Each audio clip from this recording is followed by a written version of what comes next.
salaam mbokk yi nuyu naa leen j'espère que yéen ñëpp yi nañ ci jàmm tey nag ma indi leen recette couscous sour bi ak sauce yàpp voilà donc c'est parti donc dañuy jël suñu marmite def ci tuuti diwlin bu tàngee ñu ñëw rosi ci yàpp bi donc yàpp bi dama ko raxas rek xorom ko noonu assaisonné wu ma ko defuma ko dara donc yàpp xar la donc bu ñëwee ñu yëngal ko ba nga xamante ne ni lépp maase na ñu daal di koy tëj. Bonjour tout le monde, j'espère que vous allez bien. Aujourd'hui donc on va faire une autre façon de cuire le couscous marocain accompagné donc d'une sauce à la viande de mouton. Vous allez voir, c'est très facile à réaliser.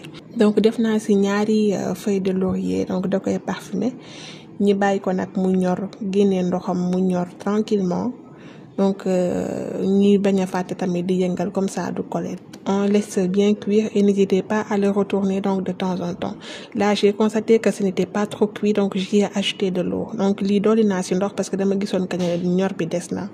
Voilà, là donc c'est l'ensemble qu'on va mixer donc pour l'assaisonnement. On a de l'oignon vert, du poivron vert, du poivre, du piment et de l'ail et du piment vert.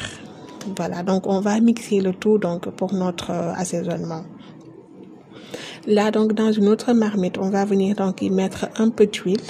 Donc là on va préparer le couscous. Là c'est un mélange d'oignons et d'ail qu'on va mettre donc en premier.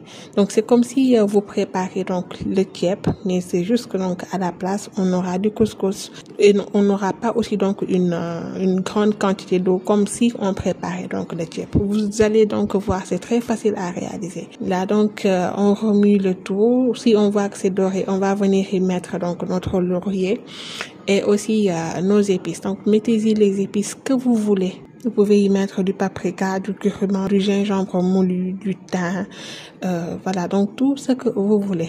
Donc on remue le tout. Là on va venir saler un tout petit peu. Si vous voulez donc manger épicé, ajoutez-y du piment en poudre. Voilà, donc si vous voulez. Là on va venir donc mettre un peu d'eau, l'équivalent de 2 tasses d'eau. Et on va laisser donc bouillir. Pendant ce temps donc on va venir terminer la cuisson de notre viande. Là on va y rajouter donc les oignons. On va préparer la petite sauce. Donc on remue le tout jusqu'à ce que ça soit bien mélangé. Donc yéen a ngi gis yëpp étape par étape. Donc couscous sour bi vraiment méttiwul def, méttiwul togg. Donc c'est comme si booy togg ceeb rek, mais c'est juste que fini ndox bi mooy gën a ndaw. Donc là on y met l'assaisonnement qu'on avait mixé au préalable. Donc lii ñëw nañu def ci suñu soble, léegi def nañ ci suñu nokkos. Donc dama ko doon togg en même temps, moo tax souvent ngeen di gis changement yi. Voilà, donc là c'est bon, on va venir donc y mettre notre couscous. Là j'ai pris donc du couscous fin. Vous pouvez donc prendre le moyen. On va verser donc tout le paquet et remuer. Voilà, donc pour couscous bi nag man bu fin bi laa jël, mais su leen neexee mën ngeen jël bu moyen bi. Voilà, boobu sax moo daakati day xaw a mel comme ceeb. Donc ñu yëngal ko ba lépp maase. Jarul ndox bu bari sinon kon dafay tooy parce que couscous lu ko ñoral vraiment yomb na te bii comme que bu fin bi la tamit soxlawul ndox bu bari.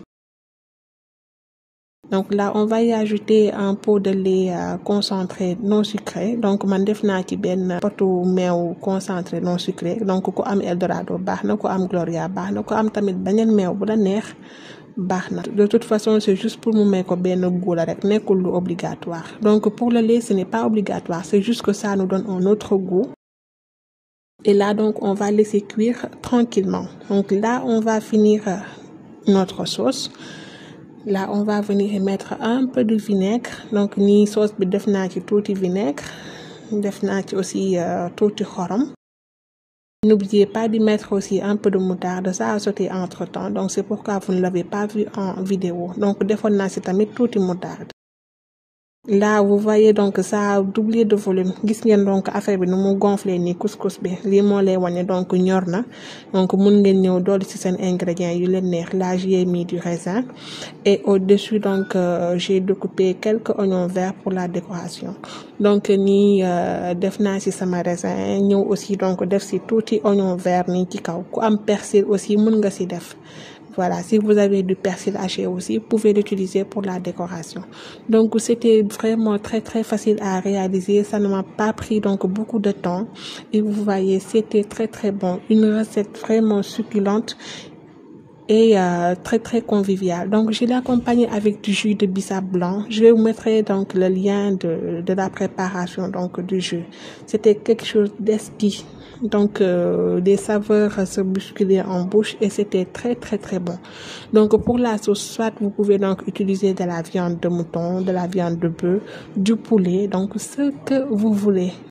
Donc c'était juste pour vous montrer donc une autre façon de préparer le couscous, que ce n'est pas forcément toujours qu'on doit donc le faire à la vapeur. Voilà les amis, c'est tout pour aujourd'hui.